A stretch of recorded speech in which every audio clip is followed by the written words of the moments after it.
Hey, what's up, everyone? Welcome back to Luke. I'm on TV. So today I'm going to be doing my top 10 favorite music albums of all time video.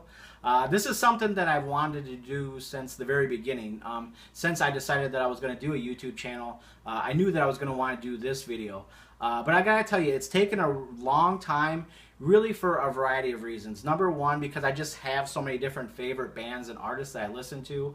I have so many favorite albums, really, that I listen to over and over throughout all the years. I just have a really wide variety of music that I listen to. I have just a huge array. I mean, I have like 5,000 music CDs. I've been to over 400 concerts, so it's really hard to narrow it all down, believe it or not. I mean, it's crazy. You know what I mean? I mean, it was hard for me just to narrow it down to my top 20. So to say that I was going to narrow it down even further to my top 10 was pretty difficult for me. There was a lot of albums that I left off this list that I really didn't want to. It's like, well, I really listened to this album a lot, but then again, this album maybe more. It's like I went back and forth, and I'm still probably not going to be completely happy with it afterwards. I'm going to be like, damn, okay, maybe I should have did this album or that album, and I go back and forth, and that's kind of, it's great because it means that I have a lot of great albums and stuff like that. But the thing is that when I say top 10 favorite albums, I'm not necessarily saying that I think these are the best albums. Some of the bands and artists on this list, I would probably say that they have maybe another record that I think might be better than this record, but these are the records I listen to the most. That's why I say that they're my favorites. When I had a CD book that I was carrying around with me, or when I was in my car and stuff like that, these are the CDs that you'll probably most likely find most of the time. So that was kind of how I really came to come up with this list. And then there was one rule that I had when I came up with this list, though, was that there's no greatest hits in here. So because that would be far too easy. I mean, there's a lot of bands and artists that I could come up with that would be on that list that I listen to all the time, but I just don't think that that's fair. I don't think that that really would be grounds for an actual album and stuff like that. So anyway, so when I do my top 10, I'm not going to count down from number 10 to number 1. I never like to do that when I do all my top 10 videos. I decided what I'm going to do with this video is I'm going to just start with the oldest release date and then just work my way forward. So I'm just going to start with the oldest albums and then just work my way to the most recent. So anyway, let's start it off with a real classic, which is Pink Floyd, Dark Side of the Moon. Released in 1973, I think this is the epitome of a classic rock album. This is probably, in my opinion, the greatest rock album of all time. And that's saying a lot. I know there's a lot of great bands and artists out there. There's like, you know, Led Zeppelin and Boston, and there's been so many great, amazing albums over the years. But I think that this album has really stood the test of time. And there's just so many things that I love about this album. I mean, from start to finish, I feel like it's the perfect length. It's not short, it's not over lengthy, it's not super long. It's just perfect. This is a band that seemed to be just peaking at this time as far as songwriting and experimentation. They did a lot of really cool and new and interesting things at that time. They're, you know, experimenting more with like synthesizers, and they're doing like tape loops, and they were really spending some good quality time in the studio, experimenting, playing around with ideas. And I felt like this is probably one of their more accessible albums too, where there was a lot of really catchy melodies and hooks and just things that are very easily accessible. And I think that's why there's a lot of great tunes on here that still get played a lot on the radio. I mean, you have songs like Money and Time and Brain Damage and Us and Them, which is probably one of my favorite songs by them. I mean, there's many great favorites that I love from Pink Floyd, but this is my favorite record by them. I mean, some people, they like The Wall better, but in my personal opinion, I think that The Wall was just too long. I mean, I think that there's a lot of filler on that album. If they were able to like take some of the tracks, condense them down into one package, one album instead of like a double album, I think that it might have been better than Dark Side. But I think, for my money, I think Dark Side is still the best. and I just love everything about it. I also like how it syncs up with The Wizard of Oz. If you've never seen that, that's something to experience if you've never experienced it before, because it's pretty uncanny. But anyway, so that's my first one. That's Pink Floyd, Dark Side of the Moon. Next record is N.W.A. Straight Outta Compton, released in 1988.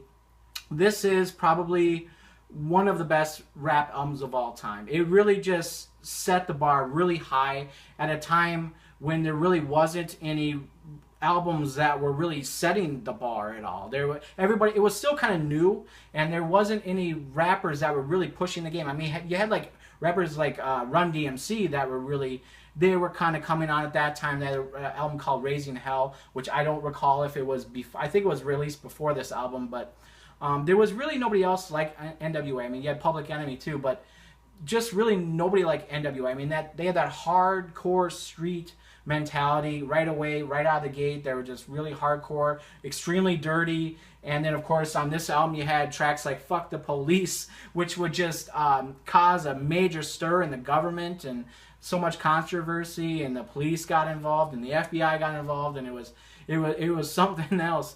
And but I remember listening to this album all the time, and there's just so many great tracks. I mean, you got Straight Outta Compton, the title cut. You got Fuck the Police, as I mentioned. You got Gangsta Gangsta, which is actually one of my favorite songs. I listened to that all the time. Back in the day when I used to make like rap compilation tapes and stuff for my friends, I always managed to get at least one of the tracks from this album on there. I put Dope Man on there. That's another one, an 8 Ball. Just so many great tracks on this album. It was just really amazing, and I was happy that they finally made a movie that kind of focused on this album a little bit too.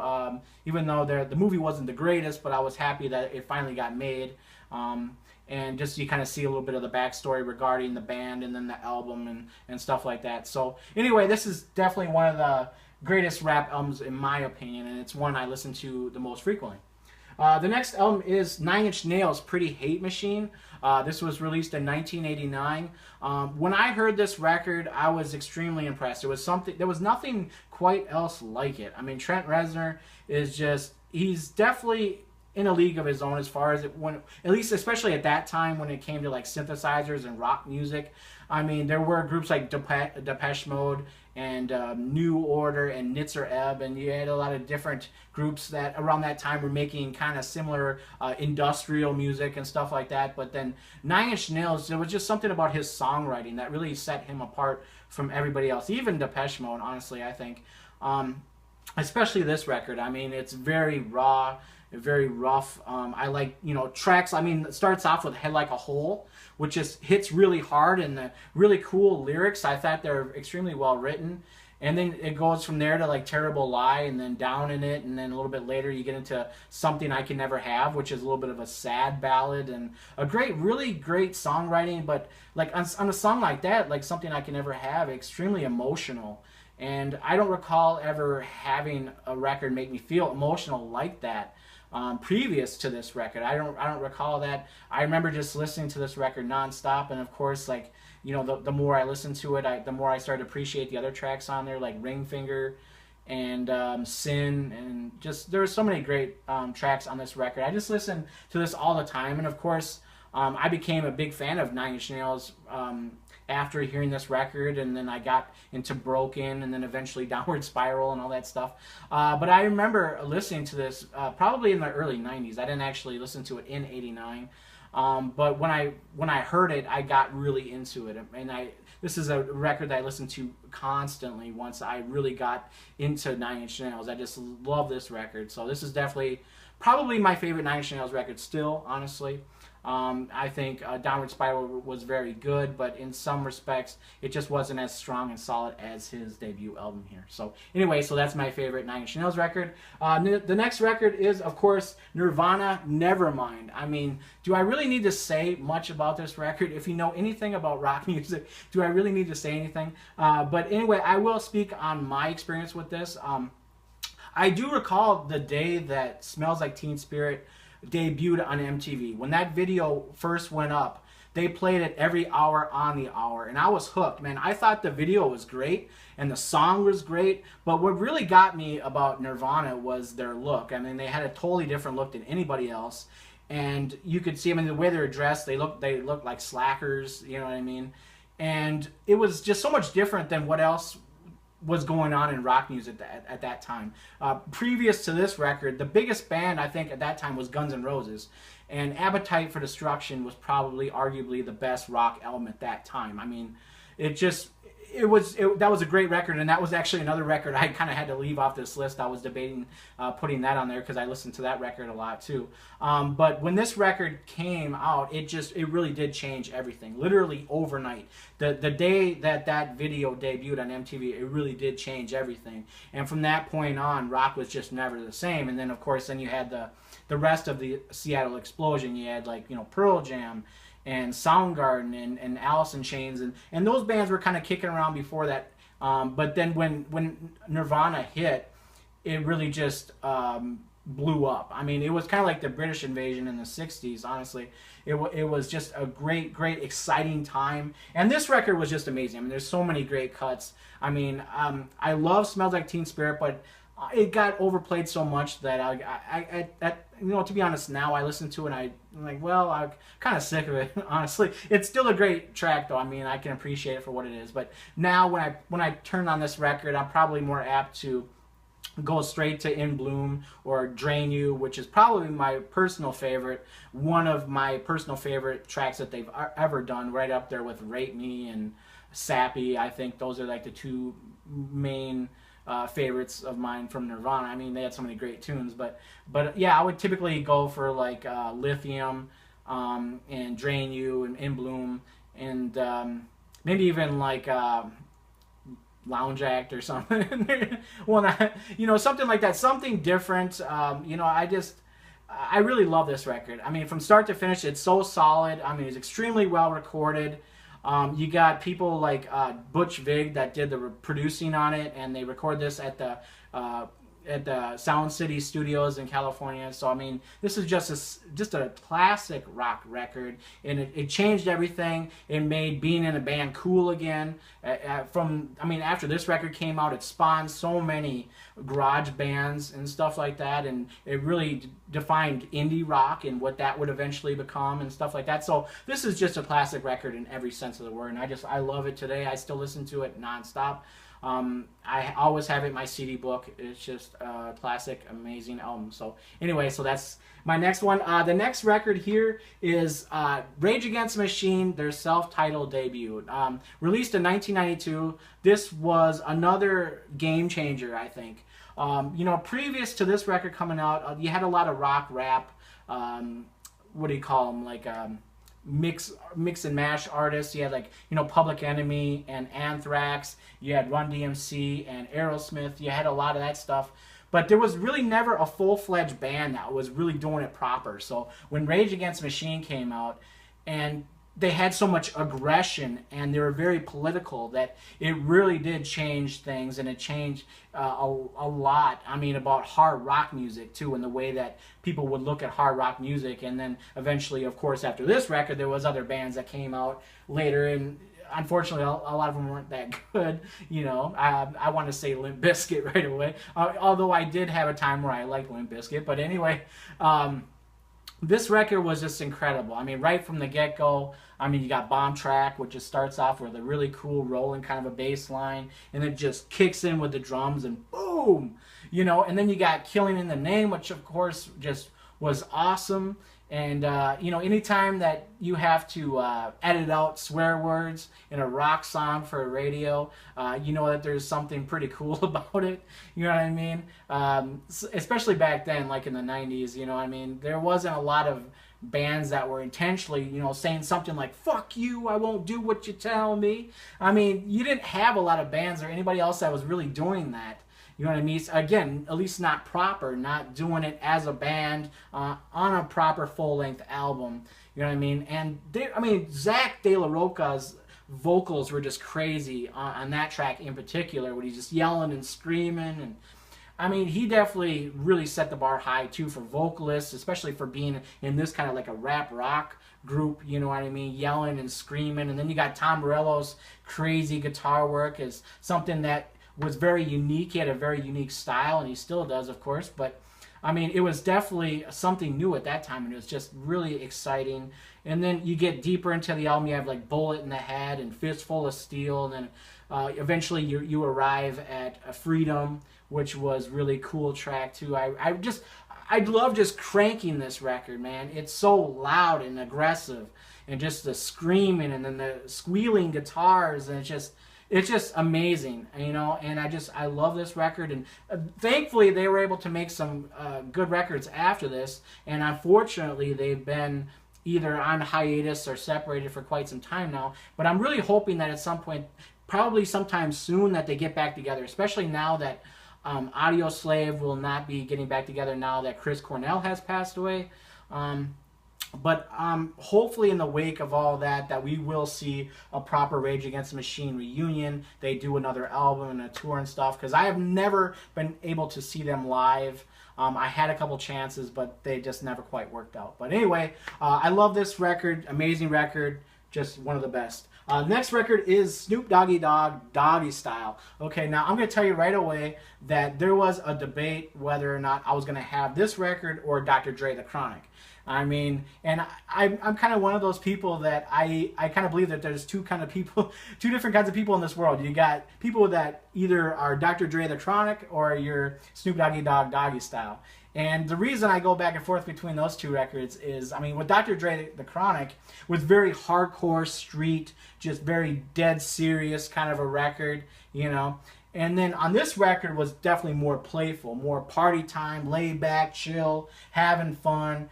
And it was, I feel like on this record in particular, that it was more about the style and the flow. I mean, it was definitely Snoop Doggy Dogg's time to shine.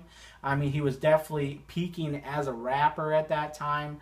And, you know, I mean, thankfully he had someone as brilliant as Dr. Dre to be behind the mixing desk and producing a lot of the record and stuff like that, along with Daz and the rest of the Dog Pound. You got Daz and Corrupt, and then of course you got like Nate Dogg, and you had the whole crew, the Dog Pound. So this was just an amazing record, though. Honestly, this is the kind of record that you could always go to parties and hear this record back in the 90s. I mean, no matter where you went to a party, you would always hear this record. You're driving around your car, somebody in the next car would be just cranking and bumping this record. It was just that kind of record. It was just everywhere. He had some really cool videos. I mean, it started with What's My Name, which was extremely catchy. And then from there, you know, Gin and Juice, which was probably even better than the lead cut. And then you got Doggy Dog World. Very catchy, very cool, laid back, kind of had more smooth kind of style. And then, you know, you get to a little bit later, you get Murder Was the Case. He would do the video, which of course was actually a remix. They put out the album Murder Was the Case, and they did a remix. But the original is on this record, and in some ways I think I actually still prefer the original. And then eventually the last cut, which is Pump Pump, which is still just hypes me up when I hear that. I just love it. It's so much great energy and really loud. And my favorite track on the whole record, though, is probably The Shiznit. Me and a good friend of mine have a kind of an inside joke saying that there's two versions of that song. There's the one version that you hear when you're sober, and then the other version that you hear when you are just high as fuck. You know, and that's just something we've always joked about. We always like that track. I mean, there's so many great tracks. I mean, you got G's and Hustlers, another great track, and of course, If My Homies Can't Have None. You got so many great tracks on this album. It's definitely one of my favorite rap albums of all time, right alongside N.W.A. Straight Outta Compton. And again, there's a couple other albums that I was hoping to maybe get on this list, but they didn't make it. But I'm gonna give a shout out to Too Short, Shorty the Pimp. It was another album that I really wanted on this list, and I couldn't fit it on there, but it just missed it. But anyway, so this is a great record. I love this record. Next record is Daft Punk, Homework. This record really changed the game for me. Obviously, before this, I was really into rap music. And I heard this record, and it was just really crazy, kind of weird techno music. I guess at that time you call it techno. I don't know. It's debatable whether or not it's actually techno. It's more like a house music, or like French house, as they were kind of had their own kind of thing going on in France there. But yeah, definitely like a French house or progressive house, funky house, a little bit of electro house, you know, a lot of that stuff. But this record really just changed the game. It was just so crazy sounding. I mean, it started really with Around the World, which was extremely repetitive. You got like that vocoder just repeatedly saying around the world, around the world. And extremely catchy, though. I mean, it's like hypnotizing. They're saying it over and over like a mantra. And it was really cool, though. You got this great beat, funky melody and shit going on, and really catchy. And then from there, you get into some of the other cuts. You got like Burnin', which is this really crazy fuzzed out track, and then you got like Rollin' and Scratchin', which is even more hectic, fuzzy, buzzed out. And then, of course, then you got like Alive, which I think is a really great track. It's kind of cool, laid back. You get the sounds of some waves, and it's just real chill, kind of pulsating melody, and a little bit of like some rhythms and some little bit kind of a slow chugging beat and shit. Really great. Defunct, though, was probably the defining track on the album. It's probably the most memorable one after Around the World. Defunct was just really crazy.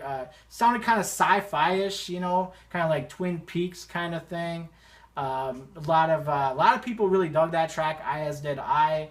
Got into it. It did get kind of repetitive after a while too, but that was Daft Punk. I mean, they kept it funky, and it was their debut album, and they came really strong. And I remember hearing that a lot of people were really frustrated and pissed off when they found out that these two guys were like 18 and 19 years old. They were like so pissed because like there had been all these like producers over the years that had been, you know, producing music for years and years and like maybe even decades, and they couldn't make a record that it was even nearly as good and funky as this record. So like pissed a lot of people off. So anyway, of course, Daft Punk have continued to make great music, and they continue to put out records, and people still buy it, and they're getting more popular as time goes on, and that's good for them. And but anyway, I always come back to this record. This is still my favorite Daft Punk record. Next record is the Chemical Brothers' Dig Your Own Hole. This actually came out the same year as Daft Punk Homework. Daft Punk Homework came out early 97. This came out late 97. My first experience with this record was I heard Setting Sun. I saw it on MTV. It had a crazy-ass video. Really got this really crazy break beats, which was really different sounding, and then they got this really low bass tone coming in, just and you got the boom choop boom boom boom choop boom boom boom, and then all of a sudden then you get the sirens, and then out of nowhere then you get lead singer from Oasis, you get Noel Gallagher singing on the track. I mean, they fucking struck gold on that track. It was crazy. The first time I saw that video, I mean, the video was totally bugged out. Really cool looking video, crazy sounds and shit. Really interesting, something I'd never heard before. Very sci-fi-ish, very futuristic. The breakbeats were crazy because, again, I was kind of a hip-hop head, you know, so I was like, man, like this is crazy. And then at the end of the track, you see these two dudes just kind of peek down into the video camera, and it says the Chemical Brothers. I'm like, damn, that's a cool ass name too. I'm like, these dudes are something else. So like I checked it out. I picked up this record, and I was extremely blown away. This record is fucking sick. You know what I mean? It starts out with block rockin' beats, which I was not familiar with at that time. Again, I only heard Setting Sun, so I heard block and rockin' beats. I'm like, holy shit, like this is really cool, man. I really dig this. And then every track just kind of segues into the next track, kind of mixes into it. And they got a really great variety of things going on in this record. I mean, you got all kinds of crazy break beats, and then you got heavy beats, and then you got some low ass bass. And then you got you got some vocals on there, and you get to the end of the record, we have like Where Do I Begin with Beth Orton singing the vocals. Really cool, laid back, and then they finish with the psychedelic reel, which is just fucking nuts. So it's like just a great ride. This whole record, really great ride. And yeah, I became a big fan of the Chemical Brothers after this record, and this was another record I always had in my CD book, listened to it frequently, and I could I didn't have to pick out favorites, man. I could just go and just listen to any part of this record. Like Electrobank was a really great track that I listened to a lot, and then It Doesn't Matter sometimes I would listen to because it's got that low ass bass tones and stuff going on in that record. So Yeah, it was just a really great album from start to finish. Love this record. Next record is Richie Hawtin, Dex Effects in 909. Okay, now there was another debate on this one. I wasn't sure if this would actually qualify as an actual music album since it's actually a DJ mix album. But I decided that it's my list, so I'm gonna go ahead and go with it. And it's my, I'll make up the rules. But anyway, honestly, I think a great DJ is someone who can take a lot of different tracks and mold them together in such a way where they actually create a journey and almost like a story. And this album is extremely well crafted, and I've never heard a DJ mix like this since then. This. When I heard this, to me, this was like the defining techno record. I mean, you got pretty much just straight 4/4 techno beats, hard-hitting beats, but then you also got like some progressive house going on, and then a little bit of tribal in there as well. And he's kind of mixing and molding everything together, and it mixes. I mean, the mix is top notch. I mean, you don't get better mixing than what you're really hearing on this record. But the big thing with this record is that, like I said, I mean, one thing about me is I went to a lot of like underground raves at that time back in the late 90s. I also went to a lot of clubs, and I was really in the scene at that time, and I really love like techno music, especially like what they call like the underground techno music, not necessarily just Chemical Brothers and stuff like that, but the underground stuff, the stuff that was just straightforward techno, hard-hitting beats, 4/4, just on the floor. And then I was just really into like hard techno beats and stuff like that. And on this record, he does a lot of that, but he does mix and match. He goes back and forth between like some progressive house. Like I said, he kind of mixes it, and it's wonderfully crafted. I mean, it's just expertly mixed. I mean, everything is great about this record. And this was the one record that I listened to all the time when I was going downtown Minneapolis. I was going to go see a new DJ. I was going to go to a rave. I was going to go to a club. This was a CD that I put on all the time to get me in the mood, to get me hyped up as I'm driving downtown. This was the defining techno record for me. And again, I just don't think there's been a better record since. So if you're really interested in like learning more about like Detroit techno and stuff like that, and you're interested in just straight 4/4 hard-hitting, like a party kind of a record, I would definitely look at this record if you're not familiar with it. It's definitely just my favorite straightforward techno music. And again, it's hard to call it an actual music album because it's not. He does have his own original music on here, by the way, that he mixes in. It's awesome. He does a thing called Minus Orange, where he just kind of, he's all over the place. He mixes a classic the classic track "Oh Yeah" from Yellow. He takes that track, mixes it, and cuts it up and throws it up, and he puts together this really sick like a track with it, and it's just awesome. And it's just classic. I love listening to it. Again, to this day. I still get as hyped up about this record now as I did back then. So I think that really says something. It says that the record has really stood the test of time, and it's something I'm going to continue to listen to probably for the rest of my life. And finally, I got one more music album for you, and it is Radiohead Kid A. Now, I love Radiohead. They're one of my favorite bands, and it was really tough to decide on what was going to be my favorite Radiohead record to include on this list. But I went ahead and I put in Kid A because I think from start to finish, it's perfect. Very solid album, and I think that this is their equivalent of Pink Floyd's Dark Side of the Moon, so I think it makes perfect sense. You know, this list starts with Pink Floyd, Dark Side of the Moon, and then we finish with Radiohead Kid A. It all kind of fits together, it makes sense, but really, I love this record. There's so many great tracks. I mean, the National Anthem is a killer track. I love that. Optimistic is amazing, and then you got like How to Disappear Completely, and I don't know if you want to pronounce it Idiotech or Idiotech or however you want to pronounce it. I think it's open to interpretation, but a very kind of like an Aphex Twin kind of a beat kind of music thing going on there. I don't know how to describe it, but it's really cool. They did something really great with that record, and a lot of the hardcore fans love that track. But yeah, I love this record from start to finish. In Limbo, I think is a really underrated track too. I really like that track a lot.